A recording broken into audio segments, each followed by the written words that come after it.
SOBR stock analysis and price predictions. Is it a buy? Watch this short 1-minute video till the end, find out. So I've been looking at Sobr Safe sitting at 493.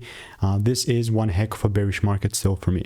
42% up is sick, but still, I mean, we had like a reverse split, and I mean, it still needs to break with a full candle close about 641, you know.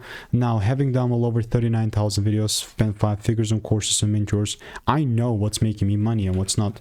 In this in particular, like this range that we're in right now, is just a bearish market. This is still going to be exactly the same. If I don't see a full candle close above 664, I'm not looking to buy, you know, and that's ultimately how SOBR is looking like for me. And this is by no means financial advice, so I will continue to keep you updated. If no rules are met, I'm not going to look to take things down. And if you want to stay tuned and want to make more money trading in a simple lean way, click the first link in the description. That is a free newsletter. Goodbye and enjoy. See ya.